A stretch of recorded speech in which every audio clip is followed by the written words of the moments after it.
All right, let's talk about the fascial system. And up until this point, things that I've given you as far as the fascial system pertain to healthy tissue. The fascial system is remodeling all the time. And if you're not familiar with the fascial system, basically it's connective tissue that just weaves all in throughout our body.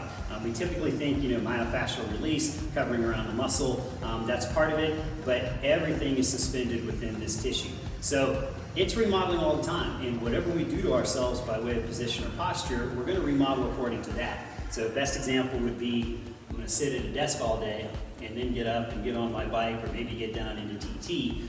All of a sudden, if I'm not countering that with movements that get me away from that, then the system is going to go, okay, if this is how you want to stress us, this is how we're going to remodel. So that's one reason on Mondays we throw in the soft tissue reset. We have the toe touch, reach back, side reach. All of that is designed to push and pull you through multiple planes of movement so that we can get a healthy remodeling of that tissue.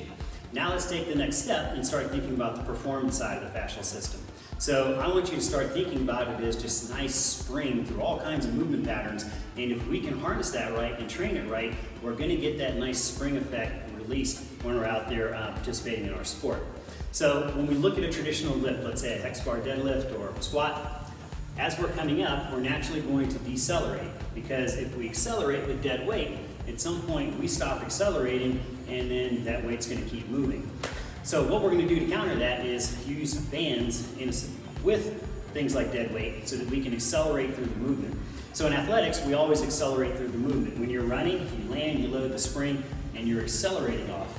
So if I'm always just doing a dead weight exercise where I'm decelerating, I'm not really creating that carryover or that transition from the gym work into athletic movement. That's where we're going to be headed. Now, the key is always going to be form, form, form. You have to be in the right position first. You have to be moving correctly first before we ever worry about putting any pace into the movements. So you can do the exact same movements incorporating the bands without the speed aspect. You're still going to get an increase in tension through the range where you get stronger. So that's one of the nice things about accommodating resistance. As I come up on a squat, I'm actually moving through a stronger portion of my range of motion.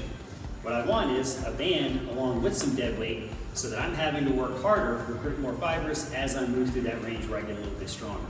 So that's what we're going to be working on. And we're going to be using 1/2-inch bands, 1-inch bands. So I suggest you get 2 of each. It's going to give us a lot of options as far as what we can do. We're going to be pulling with the band, pushing, some rotational work, and then obviously a whole lot of variations for the legs because that's going to be most important for the sport.